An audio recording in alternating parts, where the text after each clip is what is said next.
Hi, everybody. I'd like to say a few words about my dear friend Steve Brown. As most of you know, Steve passed away last night at 9:47 p.m. after an extended bout with cancer. Cancer that had affected him several years ago in Youngstown, and which seemed to be in remission, and then came back with a fury this past fall. And if those of you who are his Facebook friends know, eventually Steve elected not to pursue additional chemo, and it made him more sick than wasn't really helping, which was his acknowledgement that the end was coming. In those last few months, Steve was filled with gratitude. He was also admirably brave in the face of the known coming of his demise. I hope that I myself will have the same fortitude that he showed when the end comes. He expressed how much he appreciated his opportunities in life and talked about those on Facebook at some length there in the last month of his life. And that kind of gratitude and that kind of calm and courage was quite characteristic for my dear friend Steve. If you would join me tonight, I am planning on a brief toast of our dear friend Steve. The toast is gin martini, which Steve himself would have definitely approved of. Now, if you're going to drink a Steve Brown martini, there are a couple of small rules, but they are crucial. Number one, a martini is made with gin, not vodka. Sorry. I can recall one occasion when we were talking about this fad where people would get vodka martinis in various flavors. Oh, the apple teeny. Oh, the cranberry teeny. And, whatever floats your boat. But because Steve would definitely have said, it takes more than one kind to make a world. But he would look at me and he would say, vodka. Well, it's alcohol. Not his favorite martini anyway. Another thing that Steve was fond of was olives, although toward the end of his life his doctor recommended against them. He recommended against them because they contain a substance called purines, which apparently was not so good for Steve.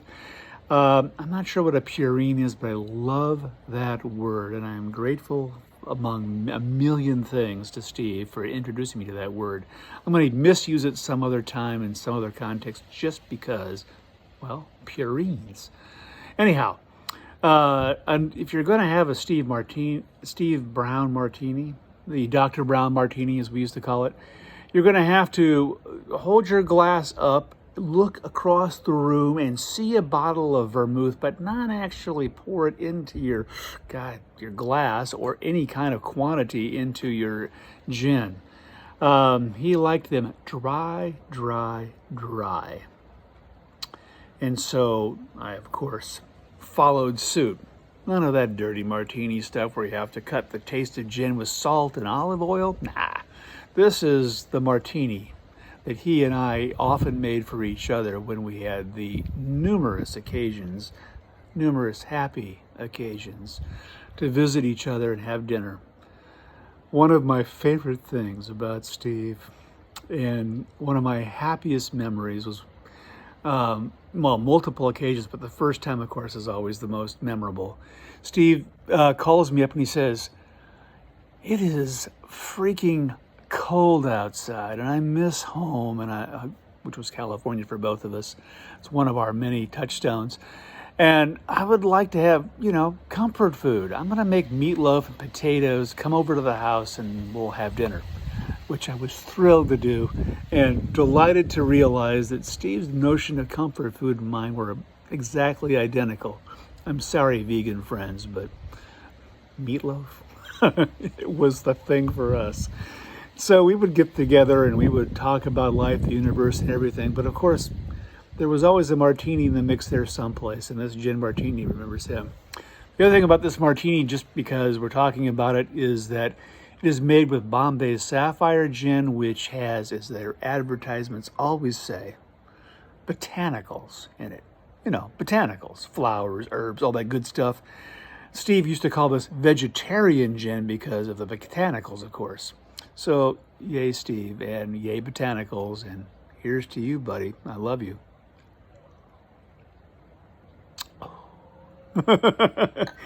You have to have been us to love him this much. I make it sound like we drank a lot. That was not our relationship entirely. Of course, it was part of it, and it was an important part to get together with our students, our colleagues, knock a couple back, and talk to them one-on-one in a social setting. One of the things that Steve and I were very pleased about was the degree to which we could invite colleagues, including our much underappreciated, much underpaid adjunct faculty, get together, eat some bad junk food together, and have a few drinks and just sort of, process out loud some of the frustrations that comes with every teacher's life.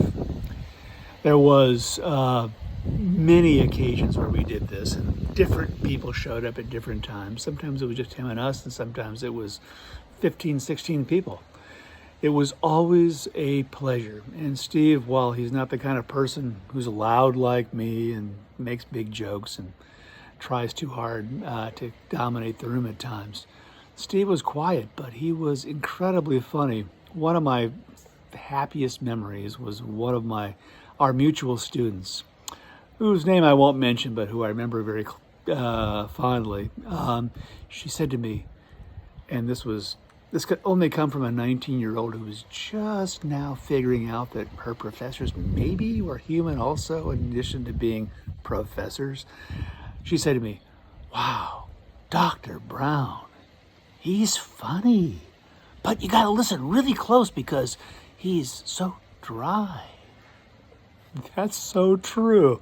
That is exactly Steve Brown. How do you not love this guy? He was hilarious, but not in the, two guys walking into a bar kind of way. He was the kind of guy that looked at life and found something humorous in it and delivered that notion of humor in a subtle and dry way that made all of us laugh our asses off.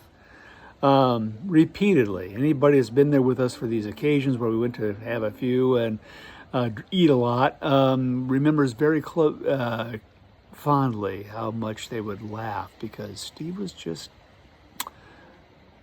he had a great sense of the ridiculous. That's what it is. In human nature and in human behavior. Not, the misanthropic version of that, but the fact that he recognized it in him and in everybody else. There's just a lot of bullshit, and that bullshit is both human and dear as well as a little ridiculous. And so why shouldn't we laugh at it and realize that for our pretensions of being this or that or whatever, we should laugh at ourselves too. He did that in the gentlest and most humorous way that anybody I've ever met has done. Steve Brown was a gentleman and a scholar in the most sincere and authentic use of those words. I was always flabbergasted by his scholarly output, his many books, his many articles, his importance in his field. Well, I say I was flabbergasted. As I got to know him, I realized, no, that's exactly who he is. He was the old school, old time gangsta scholar. He read all the time. He was totally current in his field to the day he retired, and even afterwards. He thought about it. He wrote about it. He was engaged with others. He kept lively email conversations, all the things you would hope for from somebody who was going to teach young people. And so many of our shared students, of whom we had many, thank goodness, have expressed to me privately and on Facebook today, publicly, how very much they appreciated how available Steve was, how helpful he was, how good and kind and gentle he was. All of that is true. Spoken from a friend who loved him dearly. I still love him dearly. I'm going to always miss him. But that guy, man, when somebody came to him with a problem, he was centered, he was focused, he was unflappable in a crisis, He thought about it, he gave good advice, and for his students particularly, he had a solution usually. He gave them brilliant advice to navigate their career path.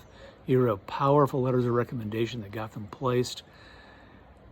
As a professional, he was a remarkable person. Everybody at YSU that's watching this knows for a fact this guy was one of the best. But he was also my friend. I'm going to miss his sense of humor.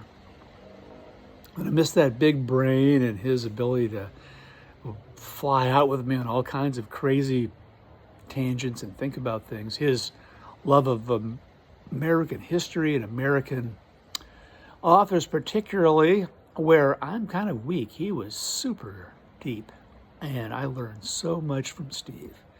And I also learned another important thing from Steve Brown, which is to always be available to the people who seek you out. So, Steve, this one's for you, my friend. I love you. I will always miss you. And I am so, so grateful that you and I and so many people that we love and care about had time together. Thanks, my friend.